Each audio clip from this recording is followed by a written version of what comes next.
নসিপুরে প্রকাশ্যে তলোয়ারবাজি, জমি বিবাদে পরিবারের ওপর হামলা, আহত আনোয়ার হোসেন। মুর্শিদাবাদ জেলার ইসলামপুর থানার অন্তর্গত নসিপুর গ্রামে তলোয়ার ও লোহার রড নিয়ে প্রকাশ্যে হামলার ঘটনা ঘটেছে। এই ঘটনাকে কেন্দ্র করে এলাকায় ব্যাপক চাঞ্চল্য ছড়িয়েছে। জমি সংক্রান্ত বিবাদকে কেন্দ্র করে এই হামলা হয় বলে স্থানীয় সূত্রে দাবি। অভিযোগ, সাদেক, হাবিব, তৌফিক ও সোহান নামের 4 দুষ্কৃতী সানোয়ার হোসেন ও আনোয়ার হোসেনের পরিবারের ওপর বাড়িতে ঢুকে আকস্মিক আক্রমণ চালায়। ঘটনার খবর পেয়ে দ্রুত ঘটনাস্থলে পৌঁছে ইসলামপুর থানার পুলিশ 2 জনকে গ্রেপ্তার করেছে। তবে এখনো পলাতক রয়েছে আরো কয়েকজন অভিযুক্ত। তাদের খোঁজে তল্লাশি চালাচ্ছে পুলিশ। এই হামলায় আনোয়ার হোসেন গুরুতর আহত হন। তাকে তৎক্ষণাৎ ইসলামপুর গ্রামীণ হাসপাতালে নিয়ে যাওয়া হলে চিকিৎসারত চিকিৎসক প্রাথমিক চিকিৎসা করে ছাড়পত্র দেন। শরীরের বেশ কিছু স্থানে তিনি আঘাত পেয়েছেন বলে জানা যায়।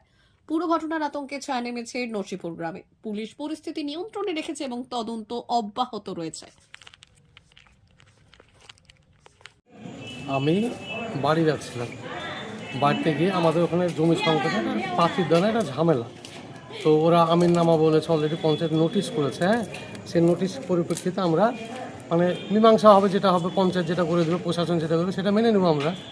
এবার তার পরিপ্রেক্ষিতে হঠাৎ গিয়ে দেখছি তো আমার ভাইয়ের সঙ্গে একটু ঝামেলা, তর্কাতর্কি হয়েছে।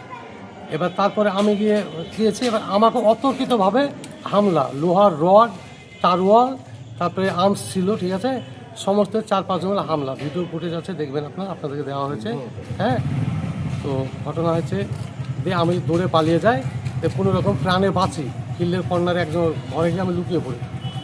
এটা হচ্ছে ঘটনা। কে বা কারা হামলা করেছে? আমাদের বাড়ির পাশে সাদেক শেখ এবং তার ছেলে ছিল, তৌফিক ছিল, হাবিব ছিল, আরও 4-5 জন ছিল। জমি বিবাদ নিয়ে? হ্যাঁ, পুলিশ এসেছিলো, পরে এসেছিলো পুলিশ, ঠিক আছে। ঝামেলা 2 জনে অ্যারেস্ট হয়েছে। আপত্তি কেন, 2 জনে অ্যারেস্ট হয়েছে, বাকিটা পলাতক। মেন যে তৌফিক শেখ, যে যার কাছে আর্মস ছিল, সে পলাতক। আজকে দুপুরে বাড়িতে আমি ছিলাম না, বাড়ি থেকে ফোন করে বলে যে বাড়িতে কিছু সাংবাদিক এসছে। আচ্ছা, আমি বাড়িতে যাওয়ার পরে দেখলাম একটা বি নিউজ চ্যানেল। আচ্ছা, বাড়িতে গিয়ে সব বাড়ির চারিপাশ দেখাচ্ছে। আর আমার এক প্রতিবেশী সাদেক শেখ নাম তার, তিনি বলছেন যে তার বক্তব্য যে আমাদের বাড়িটা নাকি সরকারি জমিতে আছে। তো গিয়ে সাংবাদিককে আমি বললাম, ভাই যদি বাড়ি সরকারি জমিতে থাকে এটা হচ্ছে কোর্টের বিষয়, এটা কোর্ট ফয়সালা করবে, উনি তো দেখার কেউ নাই। তো উনি যখন এত বড় কথাই বলছেন বাড়ি সরকারি জমিতে, তখন তো ওনার বাড়িটা একবার দেখানো দরকার। কোনো সাংবাদিক আমি নিয়ে গেলাম ওর বাড়িতে।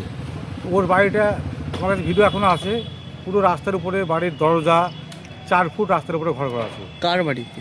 সাদেক শেখের বাড়িতে। করছে আমার বাড়ি নাকি সরকারি জায়গায় আছে এবং আমি নাকি সরকারি জায়গা জবরদখল করে দিচ্ছি। তো আমার প্রশ্ন, আমার কোর্টের ব্যাপার, কোর্ট বিচার করবে সেটা, উনি বিচার করার কেউ না। এই বলাতে তর্কাতর্কি হয়, ঝামেলা সৃষ্টি করে। এমনভাবে আক্রমণ করে, বাড়ি থেকে তরোয়াল, লোহার রড এবং আমসা আসতে পারে। তার বাড়ি যুক্ত হয়। অতগুলো আমার বড় আমার বাবাকে বেধরক মারধর করা হয়। যাদের কাছে সাক্ষী দিলে তারা বলবেন যে না, কী আকারে আমাদেরকে টর্চার করা হয়েছে। আমরা কোনো মতো প্রাণে বেঁচে আমরা বাড়িতে লুকিয়ে পড়েছিলাম, দরজা বন্ধ করেছে। মানে আজকে আমাদের একটা বড় অঘটন ঘটে যেত আমাদের বাড়িতেই। তো আমরা চাইছি যে এটা একটা, আমরা কেসের মাধ্যমে হাঁটছি এখানটায়, আমরা কেস করতে চলেছি। ওরা মীমাংসার জন্য বড়বার বলছিলেন না, আমরা মীমাংসা করবো না। আমরা এই জন্য আমরা কেস করেছি।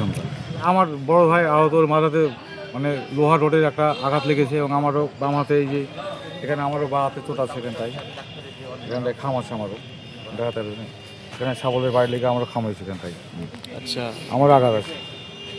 তো আমরা মারামারি করা পছন্দ করি না, আমরা কোনো রকমে প্রতিরোধ করি সেটা। আমরা ওদের হাতে লোহার রড, শাবল, তারওয়াল আমার কাছে প্রমাণ আছে এবং ভিডিও আমাদের কাছে আছে, আমরা দেখাতে পারবো।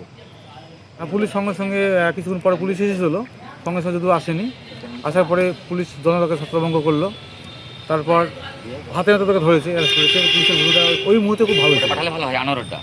দোষীদেরকে ওই মুহূর্তেই গ্রেপ্তার করেছে 2 জনকে এবং 3 জন ওই মুহূর্তেই পুলিশ ভালো একটা অ্যাকশন নিয়েছিল। পুলিশ যাওয়ার পরে ওদেরকে গ্রেপ্তার করেছে। আপাতত থানাটি আছে। আমরা একটা অভিযোগ করেছি ওদের নামে, আমরা এটা কেসের মাধ্যমে আমরা যাচ্ছি।